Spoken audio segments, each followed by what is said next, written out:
Good evening everybody, welcome back to the channel Navya educator. और आज आपके लिए पेश है एक और नई क्लास।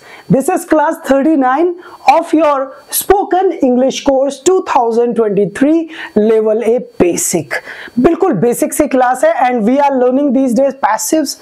हम लोग पैसिव इस समय सीख रहे हैं और सबसे इंपॉर्टेंट चीज जो पैसिव की आपको मैंने बताई है वो ये है कि इसमें डूअर नहीं होता है, काम को किया जाता है या काम को किया जा रहा है या काम के बारे में बात होगी, राइट। तो कल हम लोगों ने मॉडल्स तो सीखे थे बट हमने ना मे, माइट और मस्ट जैसे मॉडल को, जो इंपॉर्टेंट मॉडल्स हैं, इनको छोड़ दिया था। You know why? क्योंकि एक दिन में बहुत कुछ करना है ना, सही नहीं रहता। चलिए वापस आते हैं टॉपिक पर। मे और माइट दोनों में सिलेक्शन क्या है कि मे का मतलब होता है कि काम होने के चांस हैं, मतलब पॉसिबिलिटी है। माइट का मतलब है कि पॉसिबिलिटी ना के बराबर है लेकिन है। समझ में आया? पॉसिबिलिटी है लेकिन ना के बराबर, मतलब माइट जो है ना बहुत कम पॉसिबिलिटी वाला वर्ड है और मे जो है ना पॉसिबिलिटी वाला वर्ड है। इसलिए हमने इन दोनों को एक साथ लिया है ताकि आप लोग ये समझ पाए कि आपको ही डिसाइड करना है कि मे भी होगा या माइट भी होगा इन द सेंटेंस, राइट। समझ में आया? चलिए शुरुआत करते हैं क्लास की। तो सबसे पहले हम पैसिव में एक एक्सप्रेशन सीखेंगे, राइट। हम लोग सीख रहे हैं एक्सप्रेशंस। हम लोग पैसिव एक्टिव कुछ नहीं कर रहे हैं, हम लोग सिर्फ एक्सप्रेशन सीख रहे हैं। हमारा बेसिक सा एक्सप्रेशन है कि ये काम हो सकता है या ये काम किया जा सकता है, हो सकता है या किया जा सकता है। अब देखो ध्यान से समझो, आपके पास अब तीन चॉइसेस हो जाएंगी अगर आप सेंटेंस को देखकर समझोगे तो। जैसे ये काम किया जा सकता है, दिस काम कैन बी डन, दिस काम मे बी डन, दिस काम माइट बी डन। अब डिसीजन आपको लेना है कि आपको पावर की बात करनी है। अरे ये तो कर सकता हूं यार, ये काम किया जा सकता है, दिस काम कैन बी डन। आप पॉसिबिलिटी की बात कर रहे हैं, हो सकता है ये काम हो जाए, दिस काम मे बी डन या माइट बी डन। ठीक है, तो ये काम हो सकता है या किया जा सकता है, ये काम हो सकता है या ये काम किया जा सकता है। इसको हम कैसे बोलेंगे? इसको हम बोलेंगे दिस काम, यहां पर बात होगी वर्क की, दिस काम may be done, may be या might be done. Third form का मतलब है डन। जैसे राम को बुलाया जा सकता है, राम मे बी कॉल्ड। और अगर पॉसिबिलिटी बहुत कम है कि यार बड़ा मुश्किल ही है कि राम को बुलाया जाएगा, राम माइट बी कॉल्ड। समझ में? ये पेन चुराया जा सकता है। अगर हम पावर की बात कर रहे हैं तो हम कहेंगे this pen can be stolen.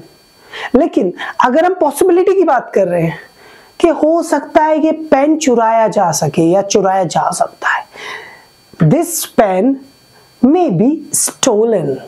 लेकिन अगर आपको बड़ी कम लग रही है ना पॉसिबिलिटी कि बड़ा ही मुश्किल है ये काम होना, मुश्किल से ही ये पेन चुराया जा सकता है, तो this pen might be stolen. बड़ा मुश्किल है, मुझे लगता नहीं कि कोई इस पेन को चुराएगा। ठीक है, हम लोग किसकी बात कर रहे हैं यहाँ पर? पॉसिबिलिटीज की। किसकी बात कर रहे हैं? पॉसिबिलिटीज की। हम लोग पावर की बात नहीं कर रहे कि किया जा सकता है। We are talking about possibility कि शायद किया जा सकता है, राइट। शायद वर्ड याद कर लेते हैं, ठीक है।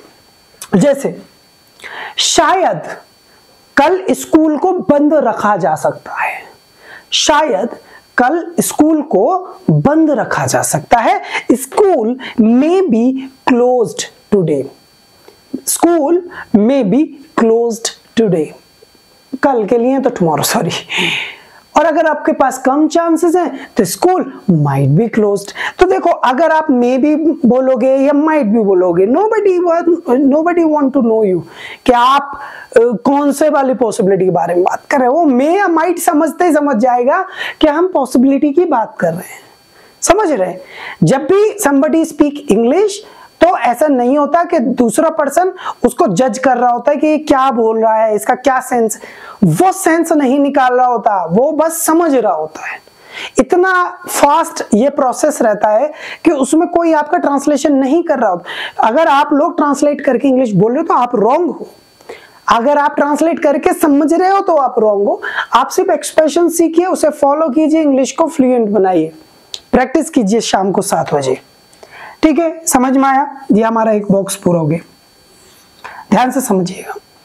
नेक्स्ट एक्सप्रेशन है कि ये काम शायद नहीं किया जाएगा। शायद ये काम नहीं किया जाएगा, ये काम शायद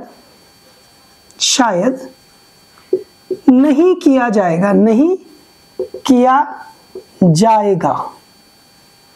ठीक है, नहीं हो सकता भी बोल सकते हैं, शायद नहीं हो सकता, नहीं हो सकता। ठीक है, ये काम, इसे कैसे बोलेंगे? दिस काम may not be done या might not be done। क्या बोलेंगे? may not be done या might not be done। Right, अब आप कहोगे कि सर आपने पढ़ाया है, प्रैक्टिस कराइए। मैं प्रैक्टिस नहीं कराऊंगा, कॉज हम लोग स्पोकन इंग्लिश में इसे 0.0 समथिंग में बोलते हैं, हम लोग ये सेंटेंस यूज नहीं करते हैं। But in any case if you really need it तो आप वहां पर ये बोल पाओ। राइट, समझ में आया? लैपटॉप को शायद यूज नहीं किया जाएगा, laptop might not be used, शायद नहीं किया जाएगा। और समझ रहे हो? और अगर आपको लगता है वो हो भी सकता है तो मे बी यूज्ड, नहीं हो सकता might may not be used. समझ में आया? इतना ज्यादा हम लोग इसको डीपली नहीं समझेंगे, इससे बेटर है कि हम इससे ज्यादा प्रैक्टिस किस पे करें? Can be, could be, should be. That was the last day class, right, जो कल की क्लास थी। हाँ, मस्ट बी बहुत इंपॉर्टेंट है। Let's talk about must be. ये मस्ट बी बहुत इंपॉर्टेंट है। मस्ट का मतलब है जरूर होना। क्या होना बेटा? जरूर होना या जरूर होना चाहिए, दोनों सेंस है। क्या क्या सेंस है मस्ट बी का? जरूर होना या जरूर होना चाहिए, ये दोनों सेंस है। जैसे इसका एक्सप्रेशन सीखते हैं, इसमें करेंगे प्रैक्टिस, बाकी चीज इंपॉर्टेंट है नहीं है, ये बहुत इंपॉर्टेंट है कि ये काम जरूर किया जाएगा, जरूर किया जाएगा। राइट, ये काम जरूर किया जाएगा या ये काम जरूर होगा, जरूर होगा। तो हम बोलेंगे दिस वर्क, क्या बोलेंगे? This work must be done. क्या होगा बेटा? मस्ट बी डन, दिस काम मस्ट बी डन। लैपटॉप को जरूर यूज किया जाएगा, laptop must be used, laptop को जरूर यूज किया जाना चाहिए, लैपटॉप मस्ट बी यूज्ड। देखो इसके दोनों सेंस हैं कि जरूर होगा और जरूर किया जाना चाहिए, जरूर होना चाहिए, दोनों सेंस इसी के हैं।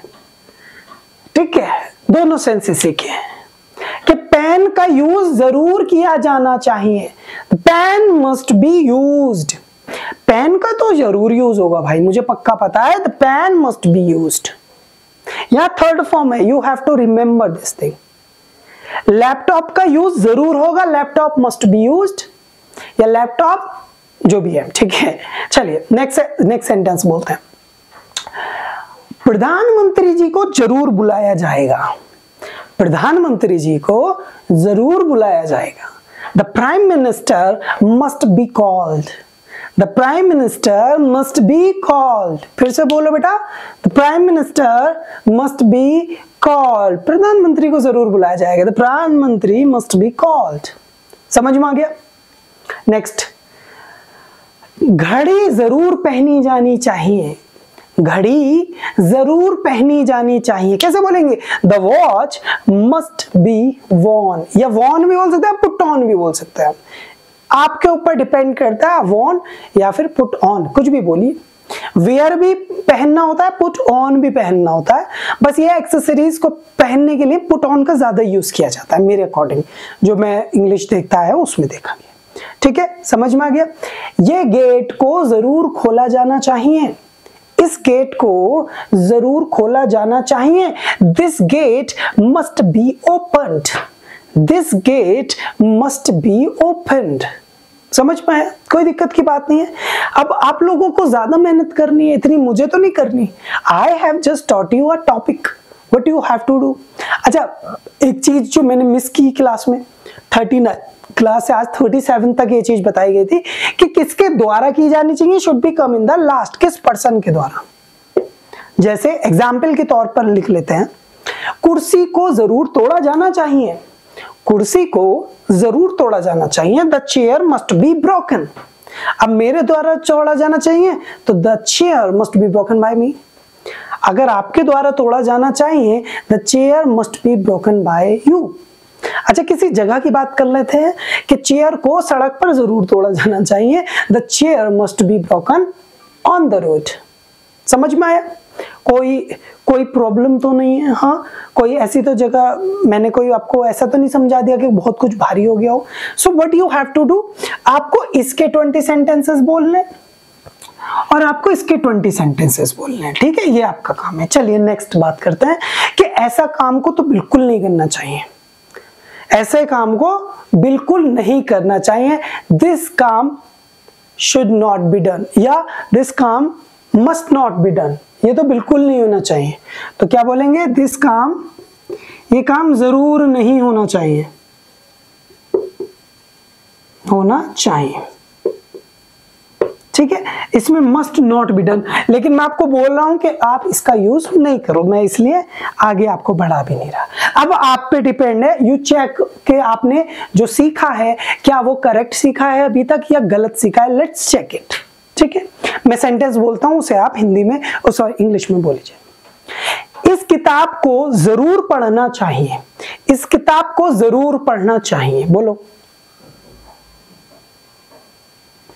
Okay, this book must be read. This book must be read. यही बोला था आपने। चलो मैं चेंज कर देता हूं, ठीक है? सब्जी को जरूर काटा जाएगा, सब्जी को पक्का काटा जाएगा भाई, श्योर हूं, सब्जी को जरूर काटा जाएगा। बोलो। The vegetable must be cut या chopped. The vegetable must be cut और chopped. ये आपको पता होगा, पता चल गया। चलो नेक्स्ट सेंटेंस बताइए कैसे बोला जाएगा। शायद उस गेट को खोला जाएगा, शायद उस गेट को खोला जाएगा।